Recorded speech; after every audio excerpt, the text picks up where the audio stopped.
The Pied Piper is singing and the bells are ringing on P Diddy. It looks like it is over with. It looks like the FBI did a complete sweep on P Diddy's house, charging him with any and everything. On Combs, the rapper and music executive, perhaps being linked to a sex trafficking investigation. 30 different law enforcement vehicles at least. There are 3 Bearcats on scene here. This just all unfolded, Sandra, I would say, less than 10 minutes ago. We visit that home that is registered to Bad Boy Films, which is part of Bad Boy Entertainment. And the home in particular is registered not only to Bad Boy Films, but to one of P Diddy's daughters. Now, he's been charged with a myriad of things. He's been charged with grooming. He's been charged with trafficking. He's been charged with solicitation of sex workers. He's been charged with the RICO. He's been charged with the FRICO. He's been charged with the SNEAKO. And this situation got so bad that you even saw that they arrested not just his daughters, who apparently their names are on the houses because it looks like he's trying to hide something that way, but they also got his sons in handcuffs, and we saw those pictures as clear as day. Not only did they get his Miami resident, but they also got his LA residency. And I don't think people even really know this about when the feds do a RICO type case, but when they do a RICO type case and it's a federal indictment and all those things come down from the top to the bottom, they have like a 99 or 98% success rate in convicting people on these crimes. They don't go in without any laundry list of evidence, and I'm talking about years upon years, decades even, of evidence being stacked against you.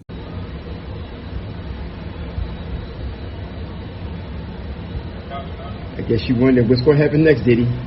But in that, you can see a totally broken man. I mean, somebody that knows that there are years and years of debauchery and everything is just falling down on them. Honestly, I personally don't really even feel bad for P Diddy, because you don't just get a RICO case for some simple trafficking or maybe the freak-offs like we thought it was. Back a couple months ago, when all these reports started to come out about P Diddy with Cassie and even with Hot Rod or Lil Rod, or I don't know what type of rod adjective we have, they were telling us that it was, you know, a bunch of consenting adults doing consensual adult things. There might have been some abusive patterns or behaviors, maybe some drugs involved, maybe some slight like involvement of prostitution, but all these things are things that could have been settled in, you know, civil court, or could have been settled with payments or, you know, large lump sums, things that have been happening from time and time again. Now with this stuff happening, with the federal case being passed down, all bets are off. Anything that they said Diddy did, he did it. Kid Cudi car bombing, potentially setting up Tupac, potentially setting up Biggie, all these things are now possibly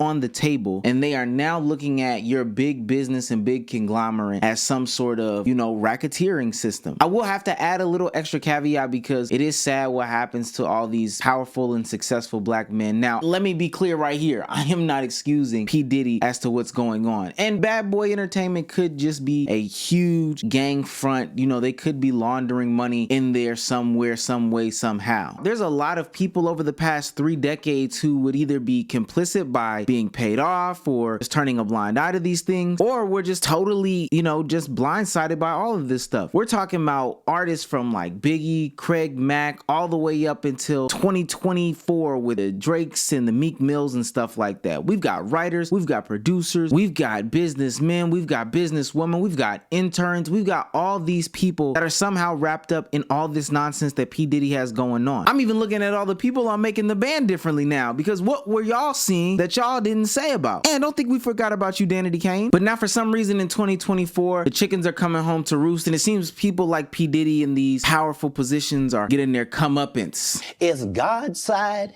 and the other side, and we don't care nothing about the other side.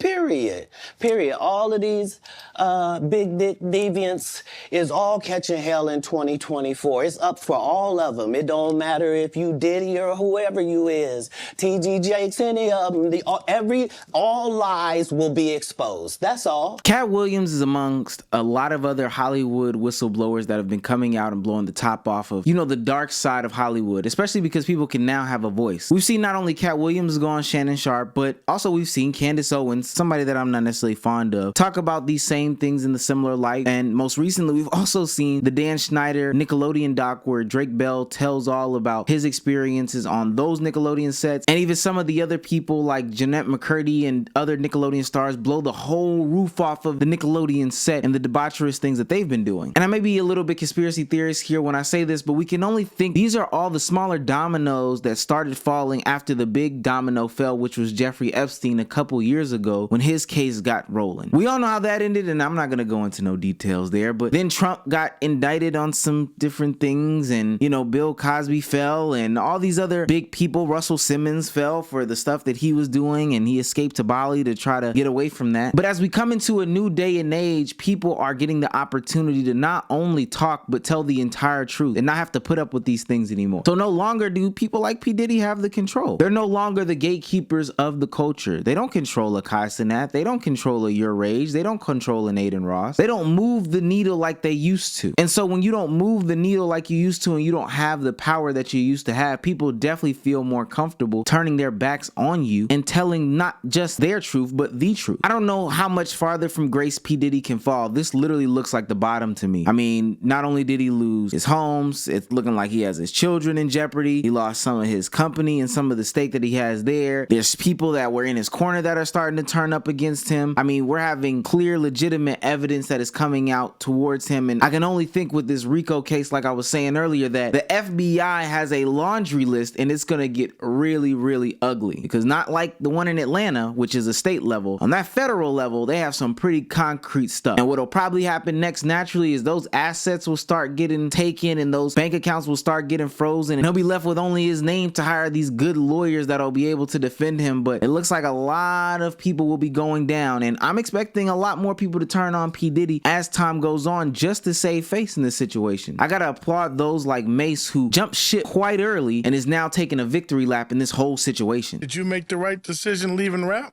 I did.